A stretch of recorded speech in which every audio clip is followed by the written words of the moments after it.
प्रतिबोधितां भगवता नारायणेन स्वयं व्यासेन ग्रथितां पुराणमुनिना मध्ये महाभारतम् अद्वैतामृतवर्षिणीं भगवती अष्टादशाध्यायिनी अम्ब त्वामनुसन्दधामि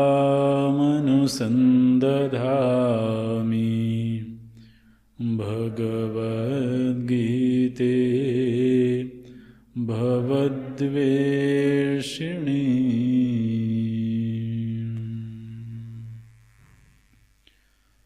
नमोऽस्तुते व्यासविशालबुद्धे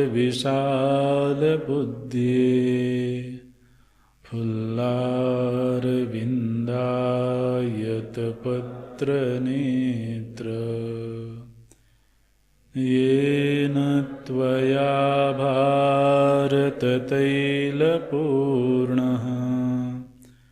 प्रज्वालितो ज्ञानमयः प्रदीपः प्रपन्नपारिजाताय स्तोत्रवेत्रैकपाणये ज्ञानमुद्राय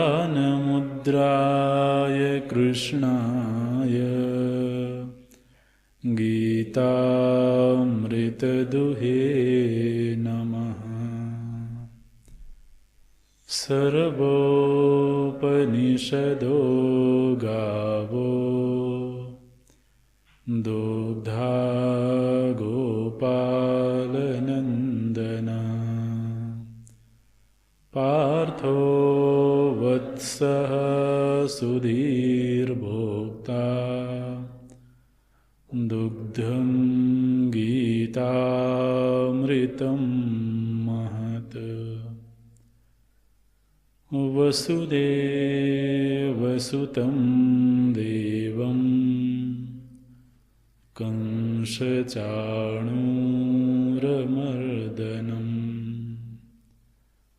देवकी परमानन्दं कृष्णं वन्दे जगद्गुरुम्। कृष्णं वन्दे जगद्गुरुम्।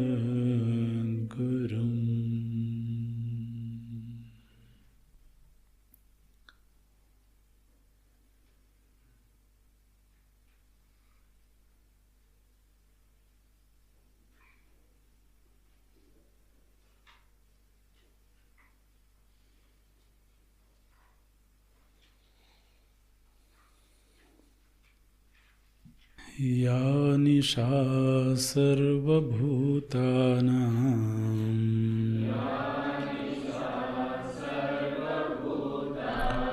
तस्यां जागर्ति संयमी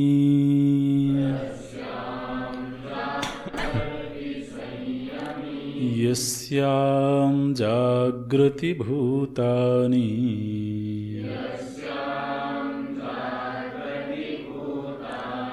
सा निशा पश्यतो मुनेः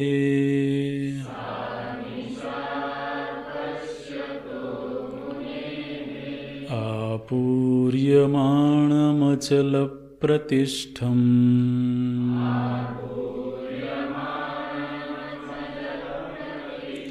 समुद्रमापः प्रविशन्ति यद्वत्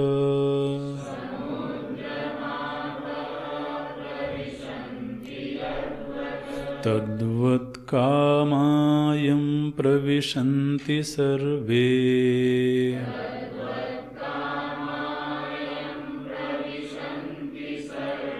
स शान्तिमाप्नोति न कामकामी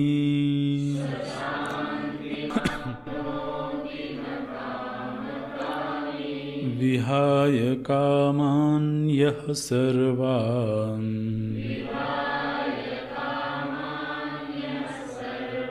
पुमांश्चरति निःस्पृहः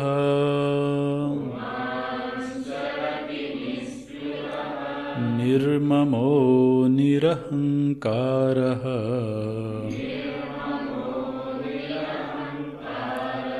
स शान्तिमधिगच्छति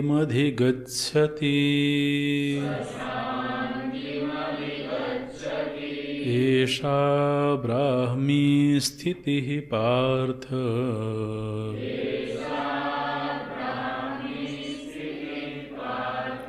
नैनां प्राप्य विमुह्यते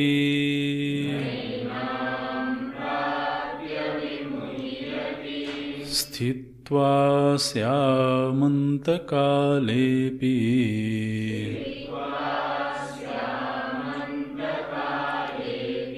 ब्रह्मनिर्वाणमृच्छति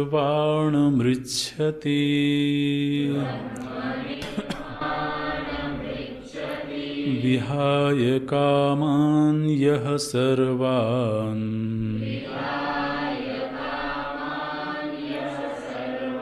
पुमांश्चरति निःस्पृहः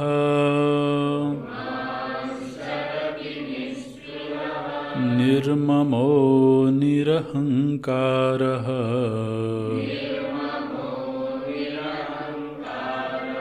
स शान्तिमधिगच्छति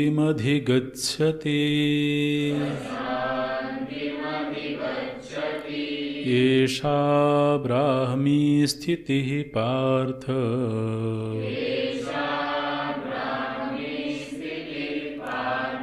नैनां प्राप्य विमुह्यते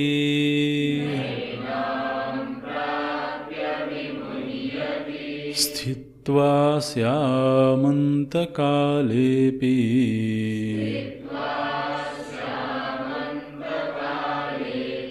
ब्रह्मनिर्वाणमृच्छति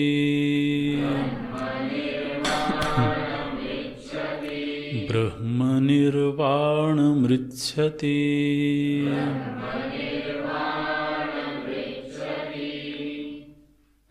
यस्मात् एवं तस्मात् विहाय परित्यज्य कामान् यः सन्न्यासी पुमां सर्वान् अशेषतः कार्त्स्न्येन चरति जीवनमात्रचेष्टाशेषः पर्यटति इत्यर्थः। निःस्पृहः शरीरजीवनमात्रे अपि निर्गता स्पृहा यस्य स निःस्पृहः सन्न निर्ममः शरीरजीवनमात्राक्षिप्तपरिग्रहे अपि मम इदम् इति अभिनिवेशवर्जितः। निरहङ्कारः विद्यावत्वादि निमित्त आत्मसंभावनारहितः इत्यर्थः। स एवं भूतः स्थितप्रज्ञः ब्रह्मवित् शान्तिं सर्वसंसारदुःखोपरमलक्षणां निर्वाणाख्याम् अधिगच्छति प्राप्नोति ब्रह्मभूतो भवति इत्यर्थः।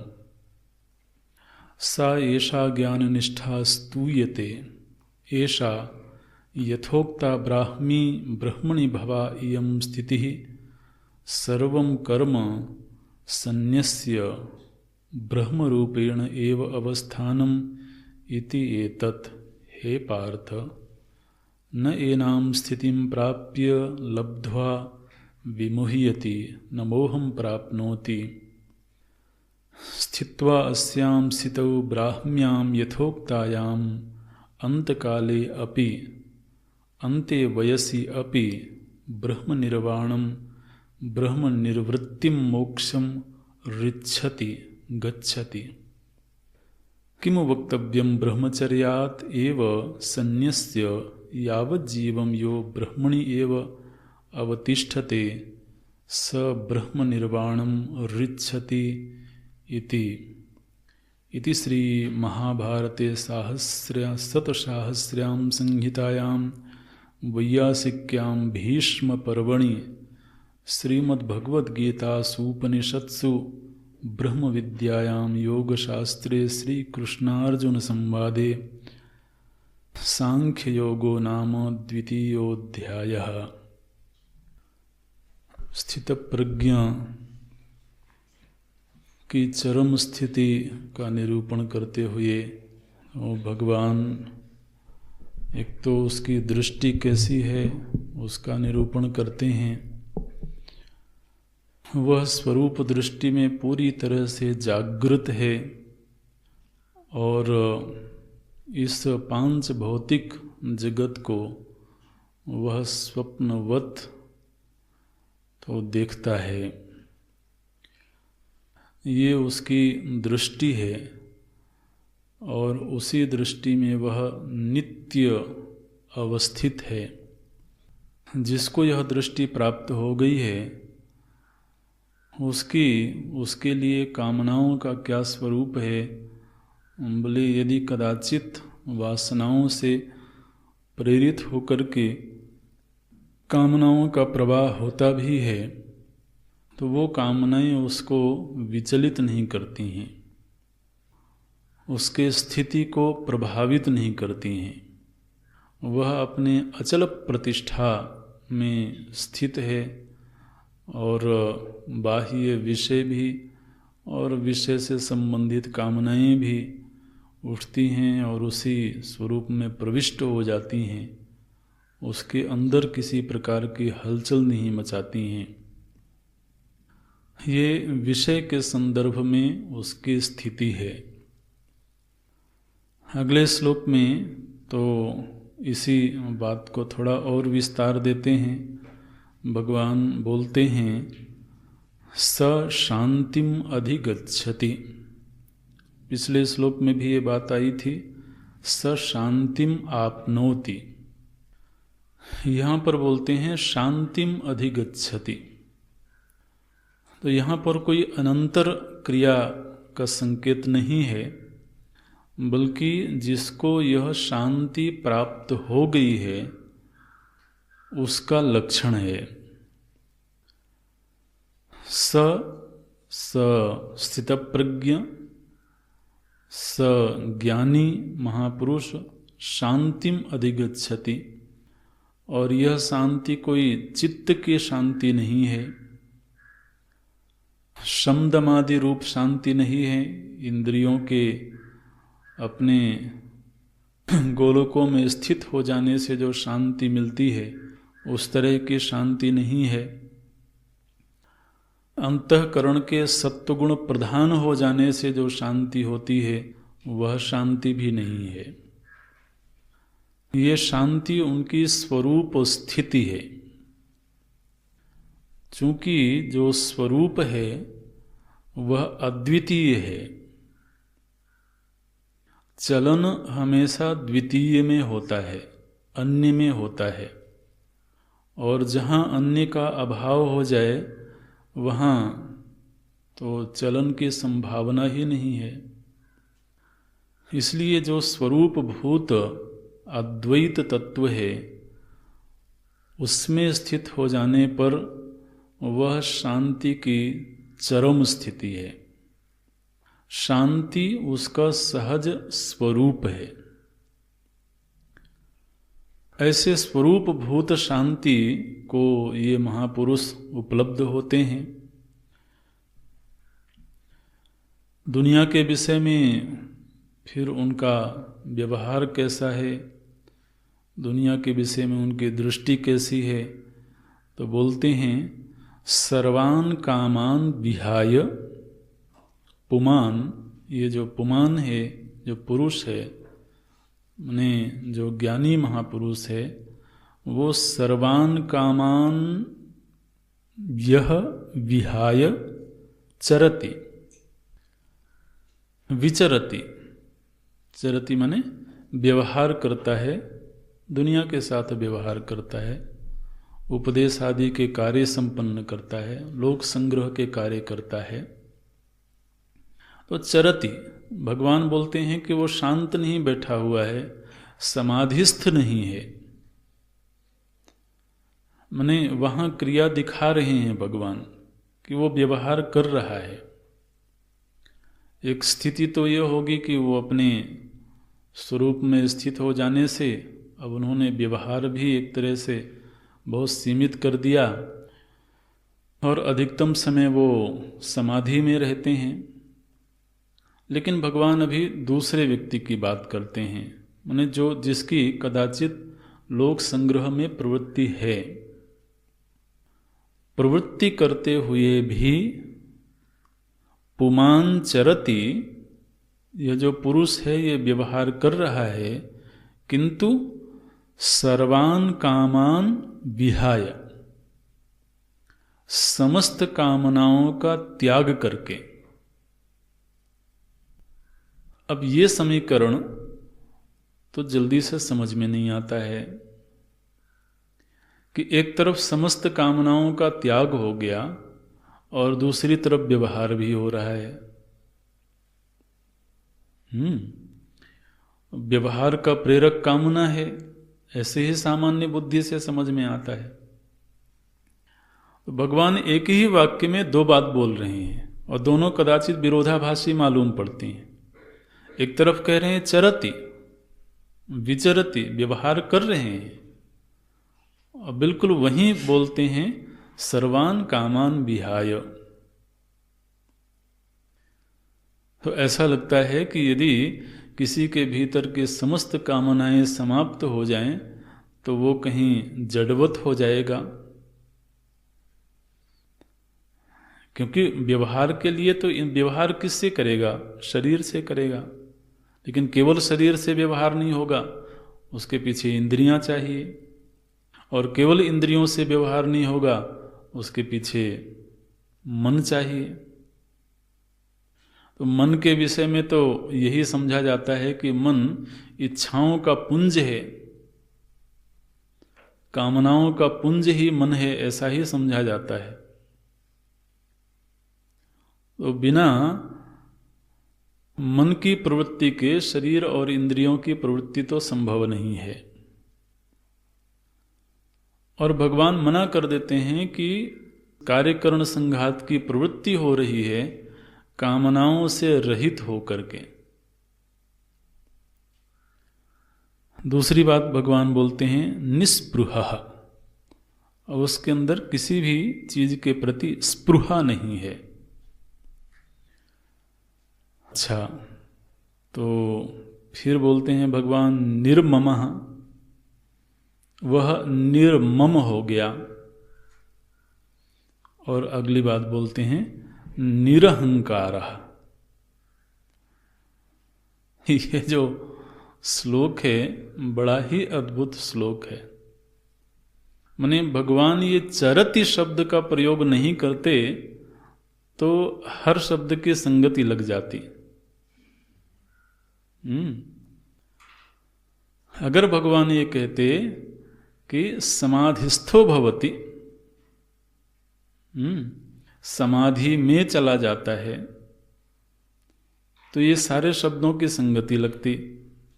तो समाधि में चला गया माने अब कोई कामना नहीं रही।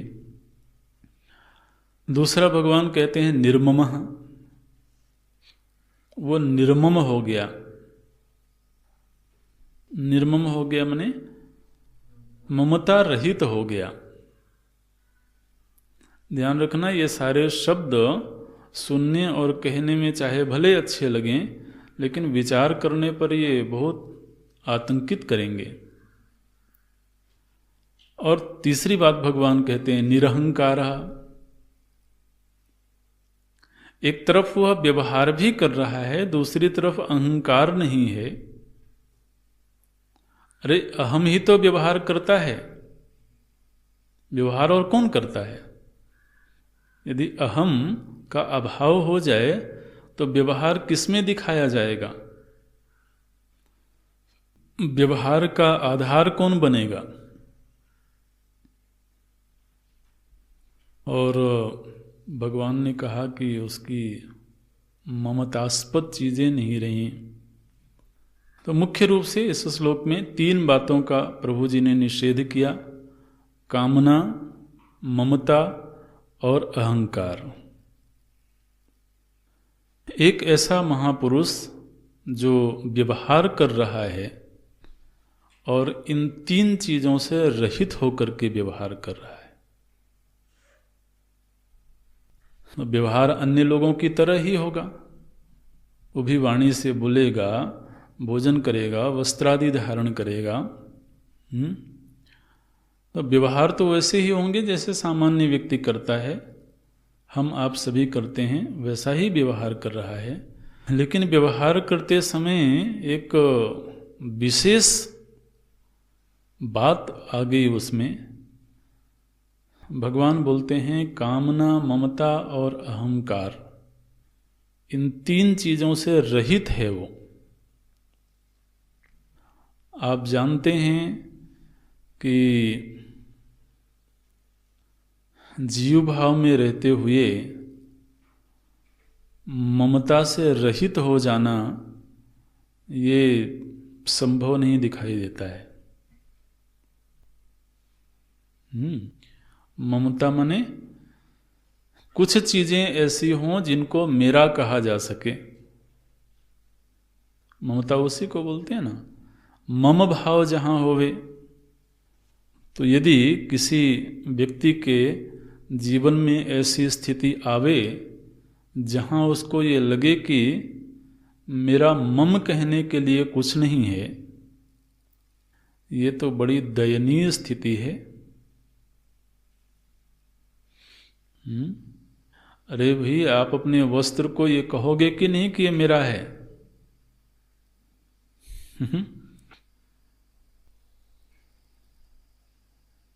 भगवान ने कह दिया निर्ममा, और किसी विशेष वस्तु का नाम नहीं लिया कि इस चीज से ममता छूट गई। जब केवल निर्मम शब्द का प्रयोग किया जाएगा तो उसका मतलब है कि वह सर्वसामान्य के लिए बात की जा रही है। यदि ये कहा जाता कि परिजनों से उसकी ममता छूट गई, हाँ, या किसी वस्तु विशेष से या किसी स्थान विशेष से ममता छूट गई, तो फिर वो एक जगह सीमित हो गया।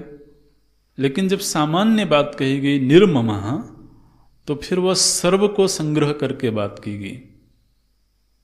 माने उसमें किसी भी वस्तु, व्यक्ति, स्थान के प्रति मम भाव नहीं रहा।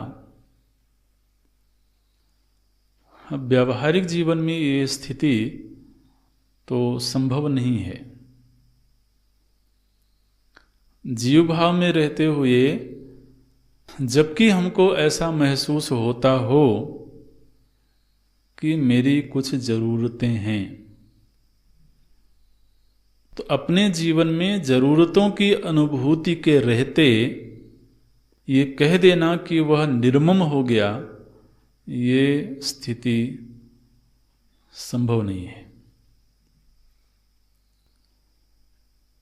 तो ममता का विस्तार हो सकता है, ममता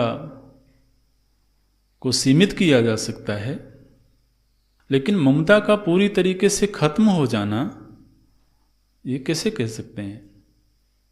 एक व्यक्ति है जिसको लगा कि बहुत सारी चीज़ों से ममता करने में साधक जीवन में व्यवधान आता है, तो ठीक है, उसने बहुत सारी ममतास्पद वस्तुओं को छोड़ करके ममता को सीमित करता है।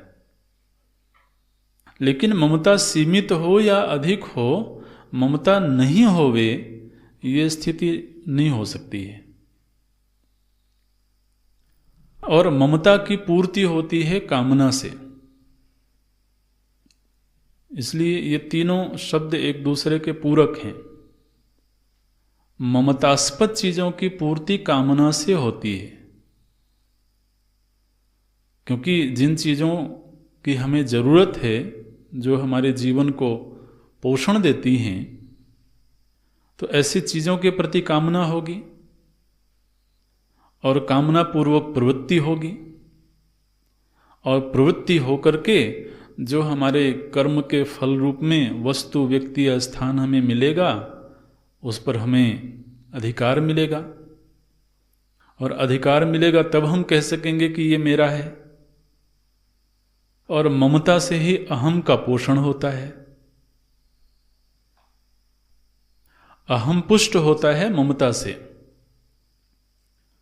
तो एक व्यक्ति एक समय पर बहुत सीमित ममताओं को लेकर के जी रहा था, तो उसको लगता था कि मैं बड़ा गरीब हूं, बड़ा दरिद्र हूं। फिर धीरे धीरे उसके अंदर कामनाएं पैदा हुई, उसने पुरुषार्थ किया और पुरुषार्थ करके उसने चीजों को अर्जित किया। तो जैसे जैसे ममतास्पद वस्तुएं बढ़ती गईं, वैसे वैसे उसके अहम का विस्तार होता गया। तो ये जो अहम है, एक समय वो अहम ही गरीब है और एक समय वो अहम ही धनी है। तो अहम की संज्ञा ही गरीब है और अहम की संज्ञा ही धनी है। लेकिन इन दोनों में अंतर कहाँ हुआ? जब ममता सीमित थी, थोड़ी सी चीजों में ममता थी, तब वह अहम दरिद्र के रूप में अनुभव कर रहा था। फिर जब ममतास्पद वस्तुओं का विस्तार हो गया, तो वही अहम संपन्न हो गया, धनी हो गया। तो हम जिसको धनी कहते हैं, वो धनी कौन कहलाता है? जिसकी ममतास्पद वस्तुओं का विस्तार हुआ है, जिसके धन का विस्तार हुआ, जिसके पास जमीन का विस्तार हुआ, भौतिक संसाधनों का विस्तार हुआ, उसी को धनी कहते हैं ना। लेकिन कैशियर को धनी नहीं कहेंगे। बैंक में जो कैशियर है, धन तो उसके पास में भी है, लेकिन उस धन के प्रति उसमें ममता का अभाव है। तो बाह्य संसाधनों का पास में रहने पर भी, आप देखिए एक शोरूम हो, कोई बड़ी दुकान हो, तो उस दुकान में दो लोग बैठे हुए आपको दिखेंगे। मान लो एक उस दुकान का मालिक होगा और एक उस मालिक का नौकर होगा। तो अब दोनों शोरूम में बैठे हुए हैं, सारी चीजें उनके पास में हैं, लेकिन उन वस्तुओं के पास रहने पर भी एक व्यक्ति मालिक कहला रहा है और एक नौकर कहा जा रहा है। क्यों? क्योंकि उन वस्तुओं की ममता जिसके पास में है, वो मालिक है। तो वस्तु का पास में होना और उससे ममता होना, तो ममता का जैसे विस्तार होता है, वैसे वैसे अहम का विस्तार होता है। और ममता का विस्तार होता है कामना से। तो कामना, फिर ममता और फिर अहमता, ये तीनों ही एक दूसरे को पोषित करते हैं, एक दूसरे का पोषण करते हैं।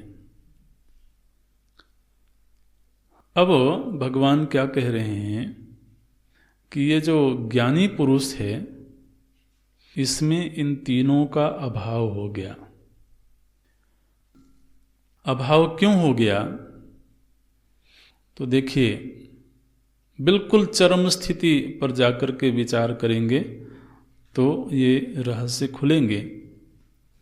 कामना जो होती है, वह उस वस्तु की होती है जो वस्तु मेरे पास नहीं है।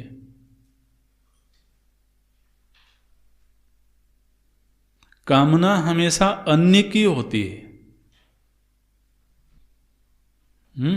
एक तो वह मुझसे पृथक हो और मेरे पास नहीं हो। जो चीज पास में आ गई उसकी कामना नहीं होगी।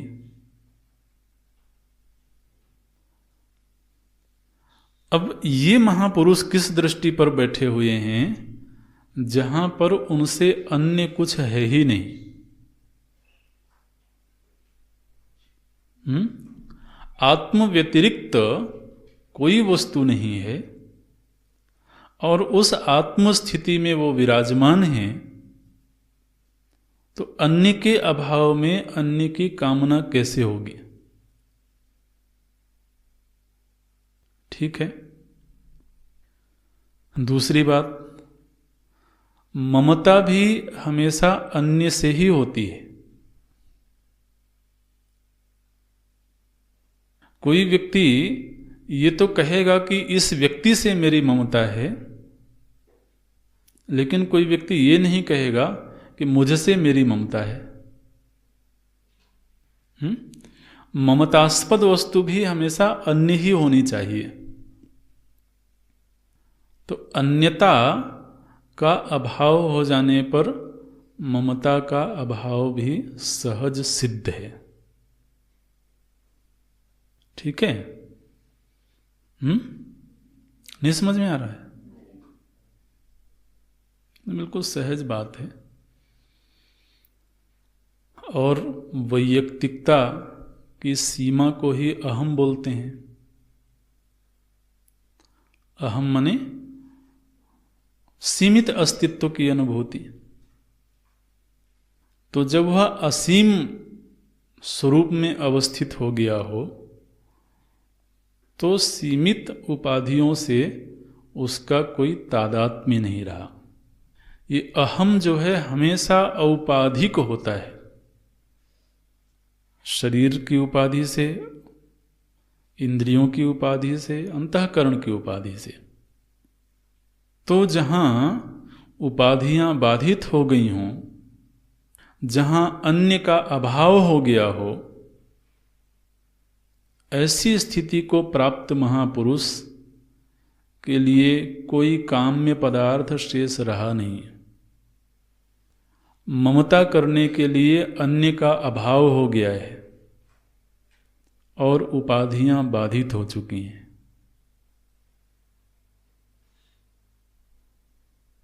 ऐसी स्थिति यदि किसी को प्राप्त है, तो उसी के लिए यह श्लोक पूरी तरह से घटेगा। ये जो श्लोक है, विहाय कामान यह सर्वान् पुमांश्चरति निस्पृहः निर्ममो निरहंकारः स शांतिम अधिगच्छति। ये श्लोक केवल और केवल ऐसे महापुरुष के लिए ही कहा जा सकता है जो द्वैत के अभाव में अवस्थित हो गया हो, जो अद्वैत स्थिति में अवस्थित हो गया हो, अन्यता का सर्वथा निषेध हो गया हो,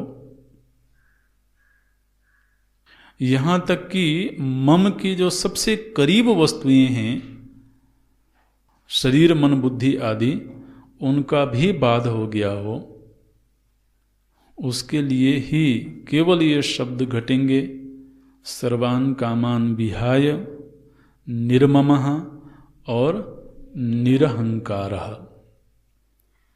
ये तो उस महापुरुष की सहज स्वाभाविक स्थिति है, ये बनाई हुई स्थिति नहीं है। इस स्थिति का उन्होंने निर्माण नहीं किया है, ये सहज स्थिति है।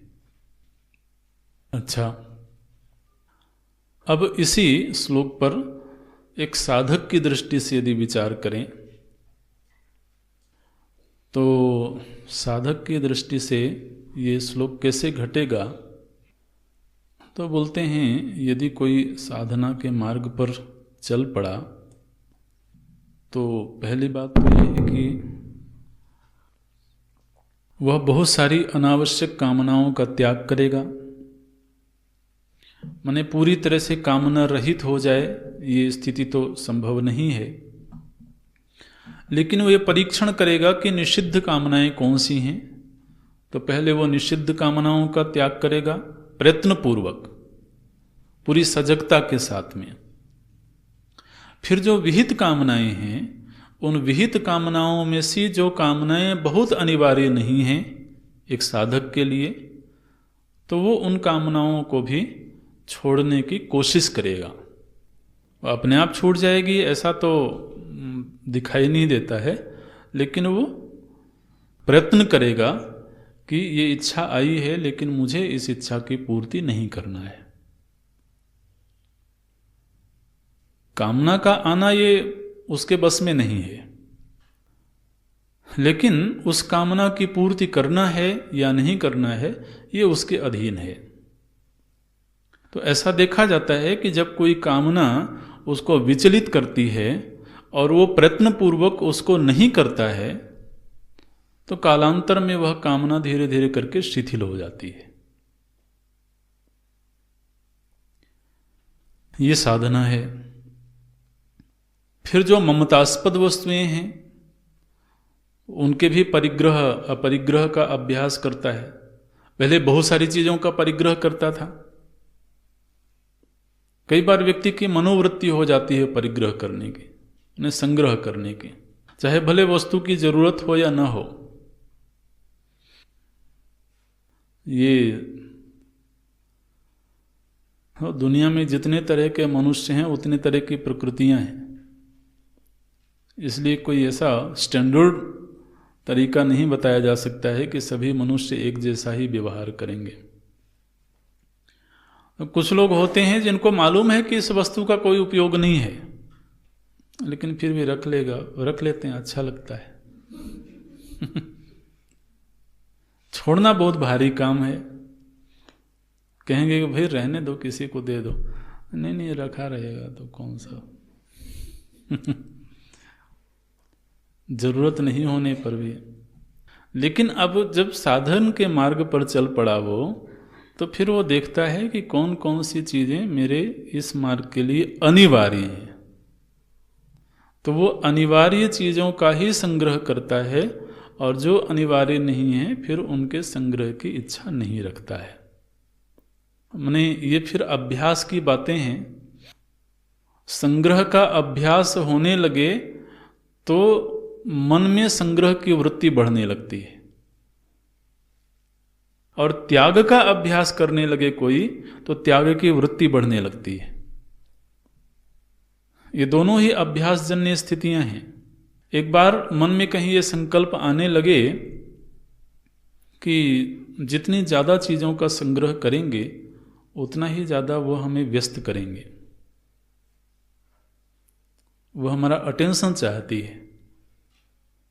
कमरे में मूक चीजें भी हैं, जड़ वस्तुएं भी हैं, वो भी हमारा अटेंशन चाहती हैं।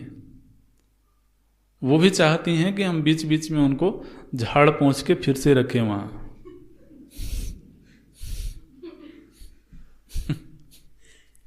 तो उसका कोई उपयोग नहीं, लेकिन फिर भी वो समय मांगती है।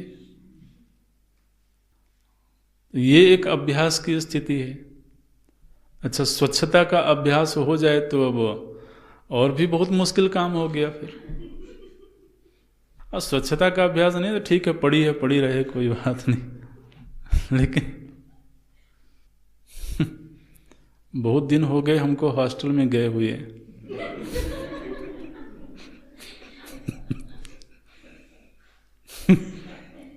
नहीं जाएंगे, आप चिंता मत करना, बता के नहीं जाएंगे। देखें संग्रह परिग्रह क्या है। तो स्वच्छता का अभ्यास हो ना तो बहुत सारी चीजों का संग्रह करना भारी लगने लगता है। तो फिर वो त्याग का अभ्यास करता है और वो सहज होने लगता है। माने वो चीज अगर जरूरी भी हो तब भी लगने लगता है कि अगर इसको छोड़ दूं तो ऐसे कोई संकट तो नहीं आ जाएगा। तो ममतास्पद चीजों को छोड़ना चाहता है, चीजों को ही नहीं, ममतास्पद संबंधों को भी। एक व्यक्ति है जो तलाश करता रहता है, और कोई आ जाए उससे भी परिचय बना लूं, और कोई आ जाए उससे भी परिचय बना लूं। हम देखते रहते हैं अपने ब्रह्मचारियों को भी। इससे लगता है कि व्यक्ति बहुत दयनीय है भी।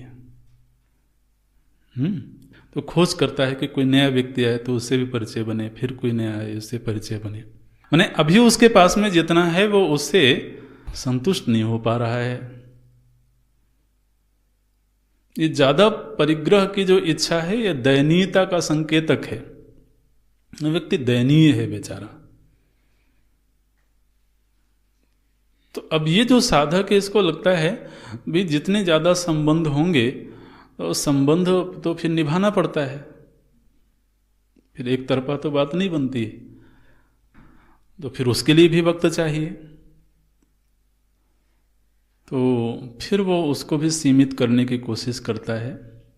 तो आरंभिक जो अभ्यास है वो ममतास्पद वस्तुओं को अनावश्यक समझ करके उचित तरीके से त्याग करना,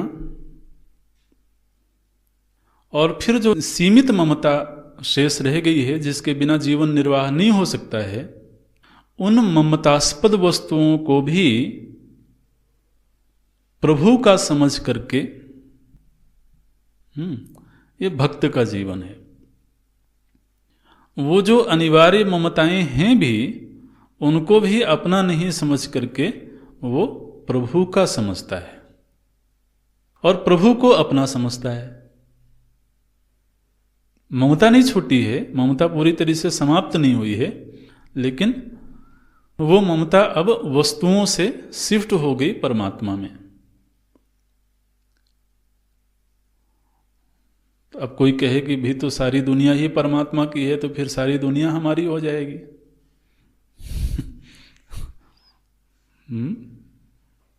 सबे भूमि गोपाल की,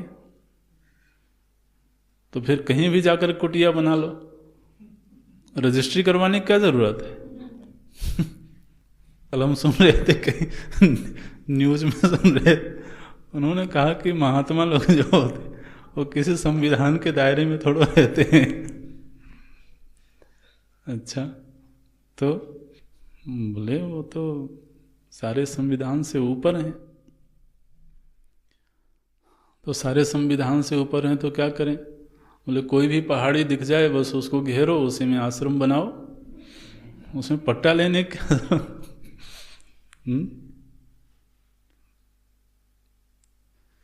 तो ऐसे नहीं, वो ममतास्पद वस्तुओं को सीमित करता है और उनकी भी भगवान की समझ करके वो उनके साथ व्यवहार करता है।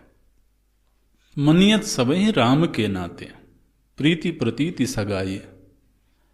गोस्वामी जी बोलते हैं प्रीति प्रतीति सगाई, जो भी सगे संबंध हैं वो सब भगवान का मान करके ही वो व्यवहार करता है।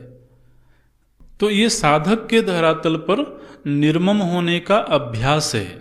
पूरी तरीके से निर्मम हो जाएगा वो तो आत्मस्थिति है, ब्रह्म स्थिति है।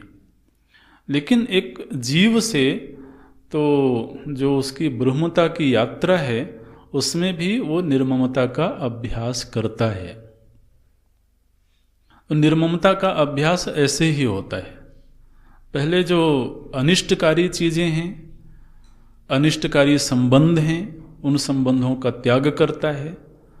फिर जो अनिवार्य संबंध और वस्तुवादी हैं तो उनको भी सीमित करता है, और फिर आगे चल करके उनकी भी त्वदीयम वस्तु गोविंदम तुभ्यमेव समर्पये, इस भाव को धारण करके ये सब कुछ उन्हीं का है, तो वो फिर व्यवहार करता है और अपनी ममता को केंद्रित करता है प्रभु तक।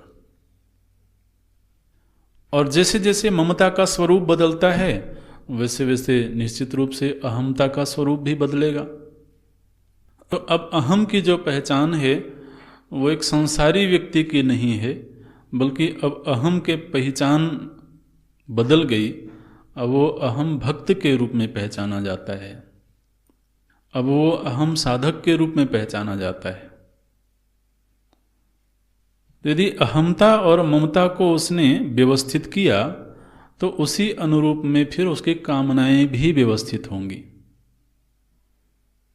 तो फिर वो किसी भी चीज की, किसी भी व्यक्ति की कामना नहीं होगी, फिर वो उसकी कामना भी मर्यादित होने लगेगी, उसकी कामना का दायरा भी सिमटने लगेगा। वो सीमित कामना, सीमित ममता और सीमित अहमता, और फिर ये तीनों ही अंततः परमात्मा से जुड़ जाएं, तो परमात्मा के प्रीति की ही कामना होवे, सारी अपनी ममास्पद वस्तुएं परमात्मा की हो जाएं और अहम उन्हीं का भक्त हो जाए। ये तो जीव पुरुषार्थ से यहाँ तक पहुँच सकता है। ये जो जीव की स्थिति है ये निर्माण की हुई स्थिति है। और फिर भगवत कृपा से जब उसको सांख्य बुद्धि की प्राप्ति होती है, स्थित प्रज्ञता प्राप्त होती है, तो फिर ये उसकी स्वाभाविक सहज स्थिति हो जाती है, जिसके विषय में भगवान ने कहा निर्ममः निरहंकारः स शांतिम अधिगच्छति। वही व्यक्ति है जो पूरी तरीके से विक्षेप शून्य हो करके और चरम आनंद का अनुभव करता है। इस बात से यह भी संकेत मिलता है कि ममता जितनी ज़्यादा होगी शांति में उतना ही व्यवधान आएगा। कामना जितनी ज़्यादा होगी शांति में उतना ही व्यवधान आएगा। और अहंकार के लिए उपाधियों के जितने विस्तार की इच्छा होगी उतना शांति में व्यवधान आएगा।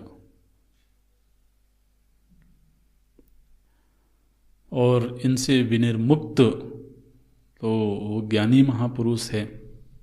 और अब अंतिम श्लोक है इस अध्याय का, और एक तरीके से भगवान के द्वारा जो अपनी ओर से किया जा रहा उपदेश है उसकी चरम स्थिति का निरूपण भगवान करते हैं। बोलते हैं, अर्जुन, ये जिस स्थित प्रज्ञ के विषय में हमने चर्चा करी है ये केवल आत्मस्थित नहीं है, बल्कि ये जो इसको आत्मस्थिति प्राप्त हुई है वो वास्तव में ब्रह्म स्थिति है। चर्चा हो रही थी स्थित प्रज्ञ की, आत्म संबंधी प्रज्ञा की स्थिरता की चर्चा हो रही थी। और आत्मा के संबंध में जिसकी प्रज्ञा स्थिर हुई है वास्तव में वह आत्मस्थित नहीं है, बल्कि वह ब्रह्म अवस्थान को प्राप्त हुआ है। तो क्या बोलते हैं, ऐसा ब्राह्मी स्थिति पार्थ।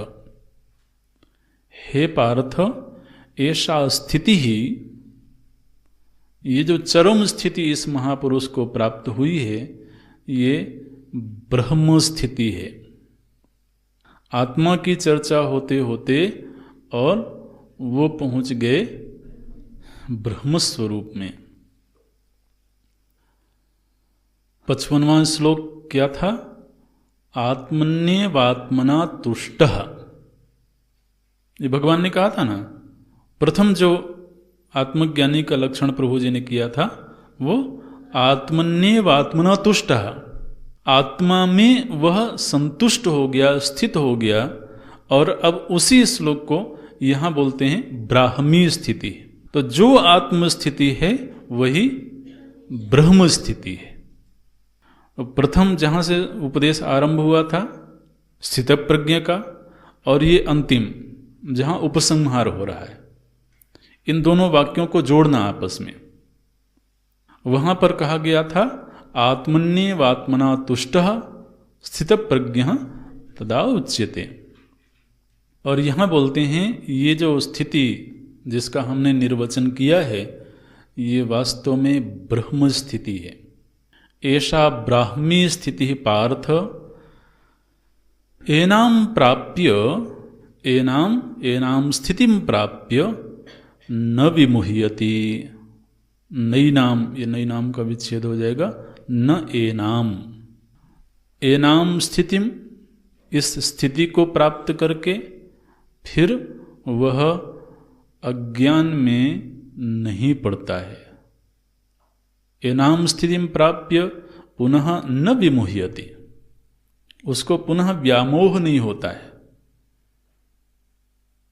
माने वह पुनः इस अविद्या काम कर्म के सीमा में नहीं पड़ता और पुनर्जन्म की सीमा से भी वह परे चला जाता है। ये सब न विमुह्यति शब्द के अर्थ हैं। और भगवान बोलते हैं अंत काले अपि, अगली पंक्ति को देखना, बोलते हैं अंत काले अपि अस्याम स्थित्वा, अंत काले अपि अस्याम स्थित्वा, ये शब्द का विच्छेद करेंगे, स्थित्वा अस्याम अंत काले अपि, और शब्दों को आगे पीछे करेंगे तो अंत काले अपि अस्याम स्थित्वा, अस्याम स्थितिम, अंत काल में भी, अंत काल का अर्थ है यहां पर मृत्यु के क्षण तक, माने कोई साधक है जीवन भर साधना करता रहा और जीवन का अवसान होने के क्षण में भी यदि उसको यह ब्रह्म स्थिति प्राप्त हो गई तो वो मुक्त हो गया। माने भगवान क्या कह रहे हैं कि इस आत्मस्थिति को प्राप्त करने के लिए अंतिम सांस तक प्रयत्न करना चाहिए। अंतकाले अपि अस्याम स्थितिम स्थित्वा सह ब्रह्म निर्वाणम ऋच्छति। अंतिम सांस में भी यदि उसने इस स्थिति को प्राप्त कर लिया तो अर्जुन उसे ब्रह्म निर्वाण की प्राप्ति हो जाती है। माने ये आध्यात्मिक पथ ऐसा है जो वास्तव में शरीर के उम्र की अपेक्षा नहीं रखता है। ये स्थिति शरीर की किसी भी अवस्था में प्राप्त की जा सकती है। ये बात महाराज तो सभी को समझ में नहीं आती है।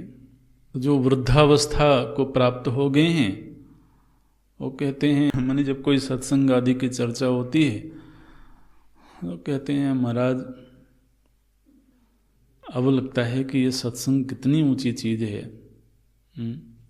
अच्छा होता यदि हम युवावस्था में आए होते, ऐसे बोलते हैं लोग। बोले अब शरीर जर्जर हो गया, अब सत्संग में पूरे समय बैठने की हिम्मत होती नहीं है, ध्यान के लिए बैठ नहीं पाते हैं। लेकिन आज समझ में आता है कि ये बड़ी अनमोल चीज है, लेकिन अब कुछ हो नहीं सकता है। युवावस्था में आए होते तो अच्छा होता। और जो लोग ऐसा बोलते हैं कि युवावस्था में आए होते तो अच्छा होता, वही जब युवाओं को सत्संग में जाते हुए देखते हैं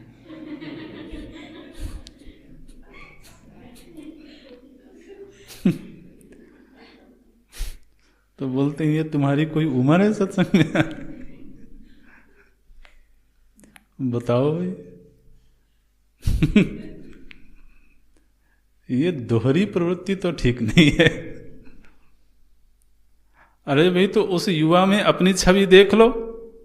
आप तो कह रहे थे ना कि मैं युवा होता तो क्या ही अच्छा होता, सत्संग में जाता, साधन भजन करता। तो अब जो जा रहा है उसी में अपनी छवि देखो ना। बोले नहीं नहीं अभी तो युवा है। भगवान क्या कहते हैं, इस स्थिति को प्राप्त करने की कोई उम्र नहीं है। और यहां पर महाराज भगवान भाष्यकार जी ने एक बड़ी जबरदस्त टिप्पणी कर दी।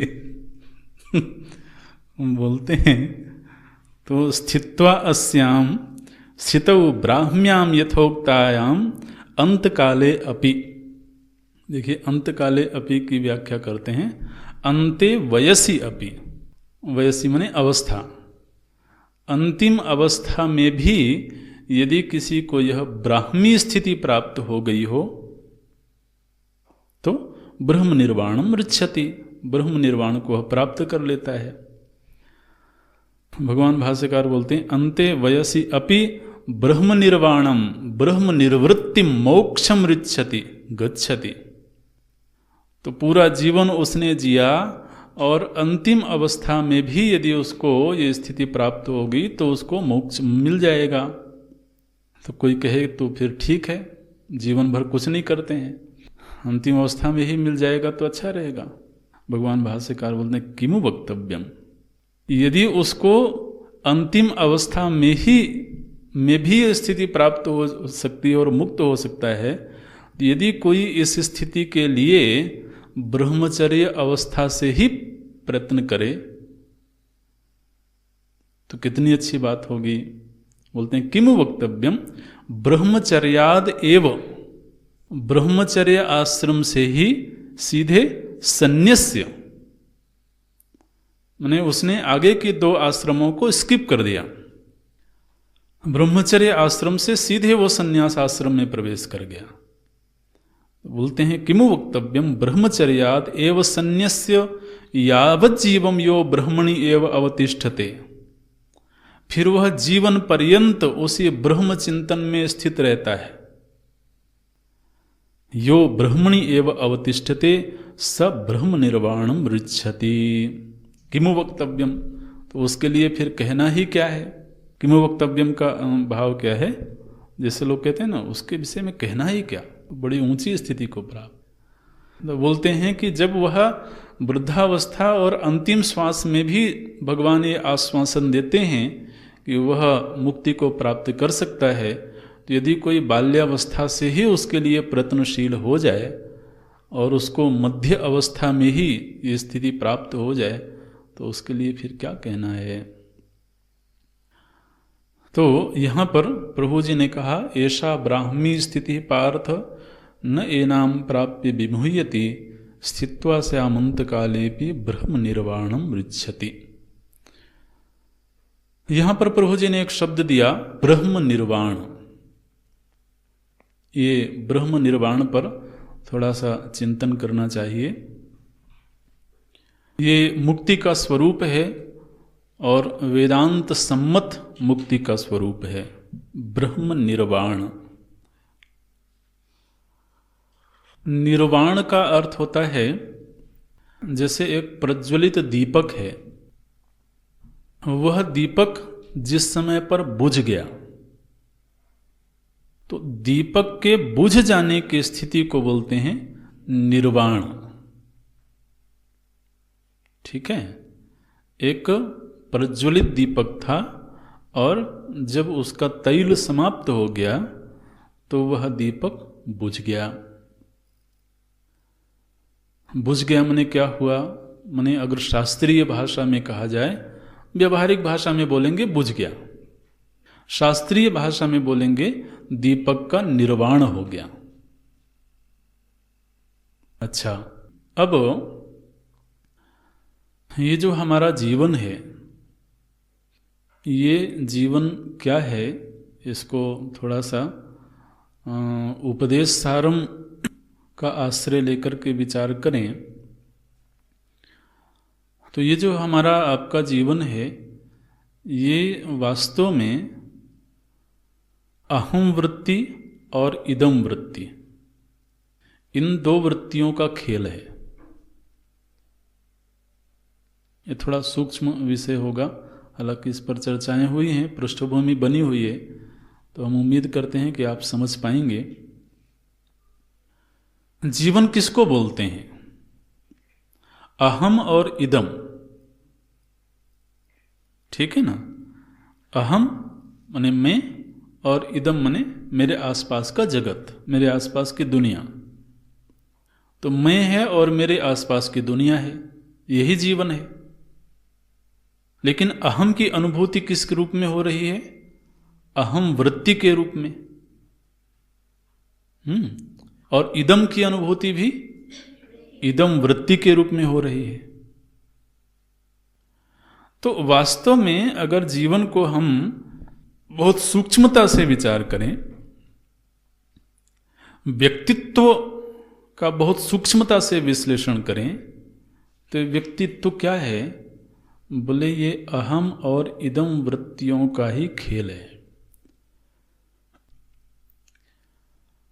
माने वृत्तियों का प्रवाह ही जीवन है, ऐसे कह सकते हैं। वृत्तियों का, वो वृत्ति चाहे अहम रूप में हो या इदम रूप में हो, वृत्तियों के प्रवाह को ही जीवन बोलते हैं। अगर जीवन की ये परिभाषा की जाए तो इसमें कोई आपको असंगति लगती है? आप विचार करना इस पर।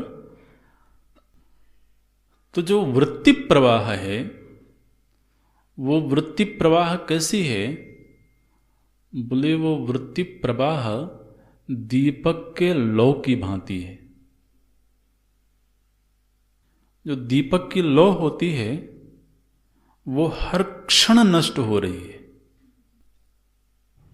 लेकिन उसमें सातत्य इतना सूक्ष्म है कि उसका नष्ट होना हमको मालूम नहीं पड़ रहा है। हालांकि दीपक की जो लौ है वो हर क्षणार्ध में वो नष्ट हो रही है, नई लौ आ रही है, पुरानी नष्ट हो रही है, लेकिन उसमें सातत्य इतना सूक्ष्म है कि हमको लगता है कि वो एक ही फ्लेम है, एक ही लौ है जो जल रही है। इसी तरह से हमारी जो वृत्ति है, ये वृत्ति हर क्षण नष्ट हो रही है और हर क्षण उदित हो रही है। लेकिन इस वृत्ति के प्रवाह में इतना सूक्ष्म सातत्य है कि वो जो अहम वृत्ति है, वो अहम वृत्ति भी स्थिर मालूम पड़ती है। तो लगता है कि मैं वही हूं। हालांकि ये अहम को भी यदि आप वृत्ति रूप कहोगे तो वृत्ति तो कोई भी स्थिर रहती नहीं है। इसका मतलब अहम वृत्ति में भी क्षरण हो रहा है। वृत्तयस्तु अहम वृत्तिम आश्रिता, ऐसे कहा आपने। तो अहम वृत्तिम आश्रिता, अहम को भी वृत्ति कहा, और वृत्ति कोई भी स्थिर नहीं है। इसका मतलब अहम वृत्ति भी हर क्षण नष्ट हो रही है और अहम वृत्ति ही हर क्षण उदित हो रही है। माने हर वृत्ति का विषय अहम है, इसलिए उसमें एक सातत्य मालूम पड़ता है। वस्तुतः चाहे वो अहम वृत्ति हो या इदम वृत्ति हो, दोनों ही वृत्तियां हर क्षण उदित हो रही हैं और हर क्षण नष्ट हो रही हैं। लेकिन उनका सातत्य इतना गहरा है, इतना सूक्ष्म है कि हमको लगता है कि इसमें स्थिरता है। वास्तव में स्थिरता है नहीं। तो ये जो वृत्ति प्रवाह है, ये वृत्ति प्रवाह ही हमारा व्यक्तित्व है।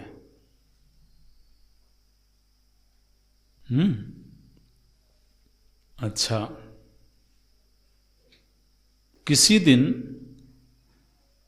ये वृत्ति प्रवाह समाप्त हो जाए तो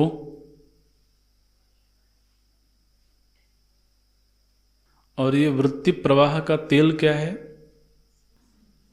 संस्कार, वासनाएं। कल्पना करें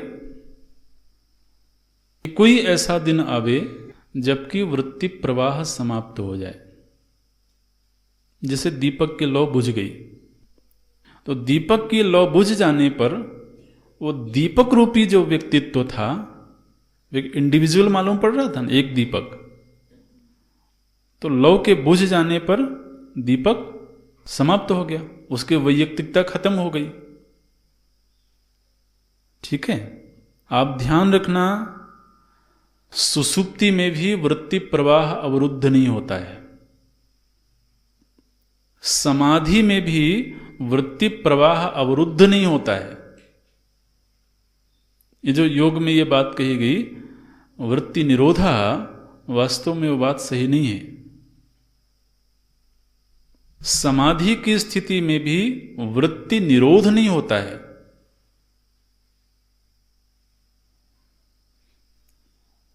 ये वेदांत के बल पर यह बात बिल्कुल बिना किसी हिचक के बोली जा सकती है।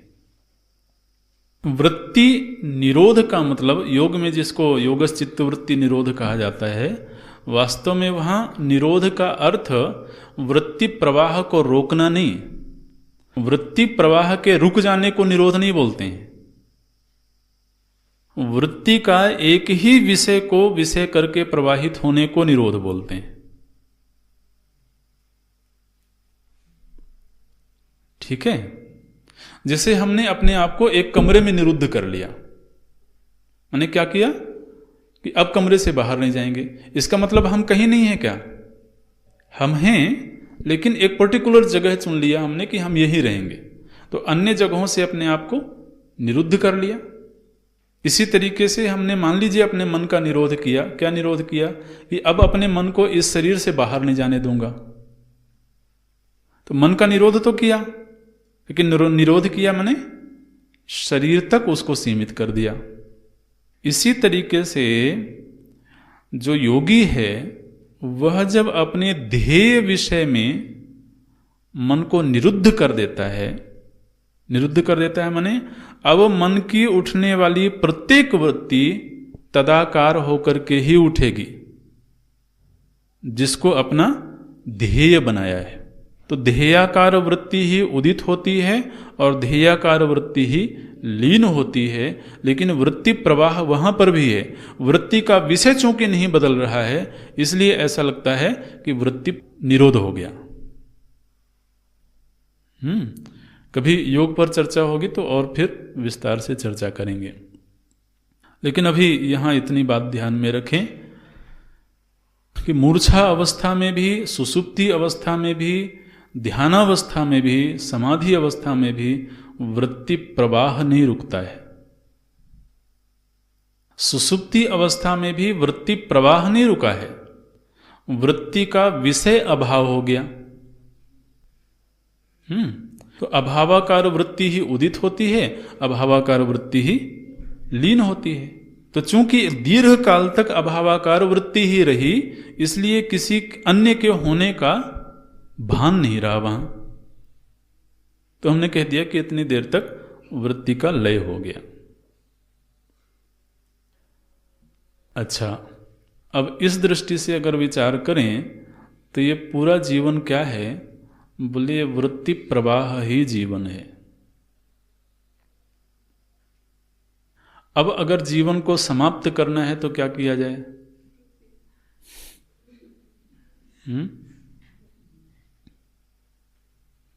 माने कोई जीवन से परेशान हो गया हो, दुखी हो गया हो।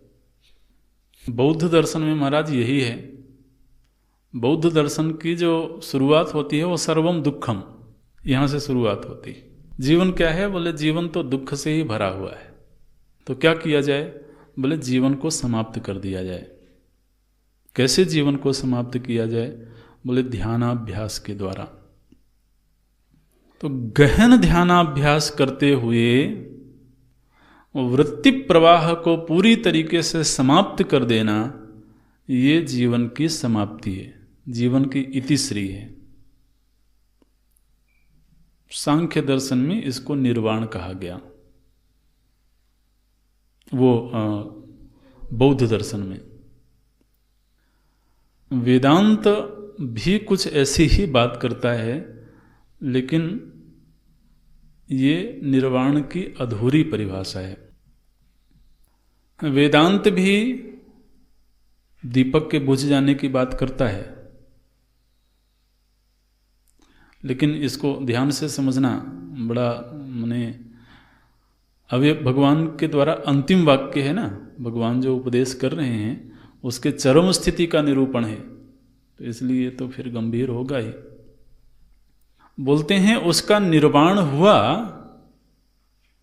लेकिन अभाव नहीं हुआ। जब दीपक की लौ बुझ गई तो वहां जो अग्नि है वो अग्नि नष्ट नहीं हुई है।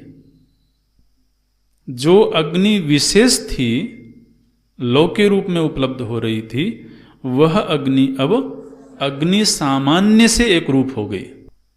तो वह अग्नि समाप्त नहीं हुई है, नष्ट नहीं हुई है। अग्नि की विशेषता समाप्त हो गई, माने जो उसकी औपाधिक स्थिति थी वो समाप्त हो गई और अपने निर्विशेष स्थिति को प्राप्त हो गई। तो दीपक का बुझ जाना माने अग्नि का नष्ट हो जाना नहीं। बौद्ध दर्शन ने क्या कहा कि इस वृत्ति रूपी प्रवाह का अवरुद्ध हो जाना माने समाप्त हो जाना, माने सर्वम शून्यम, सब कुछ नष्ट हो गया। वेदांत ये नहीं कहता है।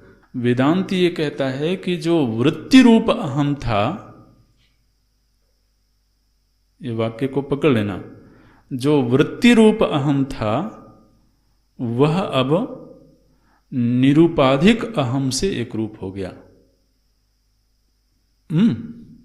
तो व्यक्ति रूप अहम का निर्वाण हुआ,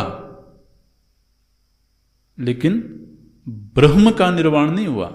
इसलिए शब्द बना ब्रह्म निर्वाण। निर्वाण हुआ जीव का, और उसकी वो क्या प्राप्त हुई? ब्रह्म की। इसलिए निर्वाण जब अकेले बोलेंगे तो वो बड़ा मिसलीडिंग होगा, वो पूरी तरीके से अर्थ नहीं बता पाएगा। तो गीता जी में ये ब्रह्म निर्वाण शब्द कई बार भगवान ने प्रयोग किया है।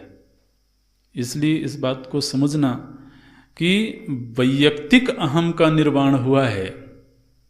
निर्वाण का अर्थ समाप्त हो जाना, जैसे दीपक बुझ गया, तो वैयक्तिक अहम का निर्वाण हुआ। माने उपदेश सारम की भाषा में कैसे बोलेंगे? अहम ही नाश भाजी, ये तो हुआ निर्वाण। ठीक, इस शब्द का आधा हिस्सा अहम ही नाश भाजी, और फिर अहम अहम तया स्फुरति हृत स्वयं, ये ब्रह्म। तो वो जो वैयक्तिक रूप अहम था, जो वृत्ति प्रवाह के रूप में मालूम पड़ रहा था, अब उस प्रवाह रूप अहम का कूटस्थ अहम में एक तरीके से स्थानांतरण हो गया। ये भी माने भाषा की सीमा है जो ऐसा बोलना पड़ रहा है, क्योंकि उसमें स्थान भेद नहीं है। तो मोक्ष की जो स्थिति है वो है विशेष अहम का निर्विशेष अहम के रूप में अवस्थान हो जाना। ठीक है, तो इसको बोलते हैं ब्रह्म निर्वाणम ऋच्छति। मने जो प्रवाह रूप अहम था वो बुझ गया, और जो कूटस्थ अहम है उसमें उसकी अवस्थिति हो गई। ये इस उपदेश की चरम स्थिति है। भगवान का ये जो पूरा उपदेश है, ये उपदेश यहाँ जाकर के पूरा हो जाता है। अगली कक्षा में एक बार हम इस पूरे द्वितीय अध्याय का एक विहंगावलोकन करेंगे और फिर अगले अध्याय में प्रवेश करेंगे। तो लेकिन जैसा कि हमने आरंभिक कक्षाओं में ही बताया था कि भगवान का जो मुख्य उपदेश है, जो अपनी तरफ से वो कहना चाहते हैं, वो द्वितीय अध्याय में उन्होंने पूरा कर दिया है। 11वें श्लोक से उनका उपदेश आरंभ हुआ था, और इस उपदेश की परिणति है ब्रह्म निर्वाणम ऋच्छति। ऋच्छति माने गच्छति, उस स्थिति को प्राप्त हो गया। और सारे ही औपनिषदिक उपदेशों का जो समापन है वो ब्रह्म निर्वाण में होता है, और बिल्कुल उपनिषदों के उपदेशों के अनुरूप ही भगवान का यहाँ पर उपदेश संपन्न हुआ है। फिर आगे जो उपदेश हुए हैं वो अर्जुन कुछ कुछ प्रश्न पूछते हैं, तो उन प्रश्नों के समाधान के रूप में भगवान बोलते हैं। लेकिन अपनी तरफ से जो भगवान को कहना था वो यहाँ तो द्वितीय अध्याय में प्रभु जी ने पूरा कर दिया। ओम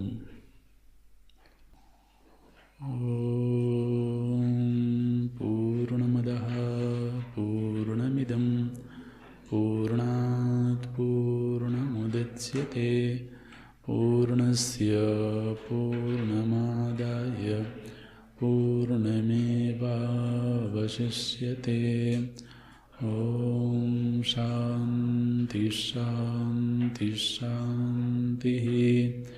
हरिः ॐ श्री गुरुभ्यो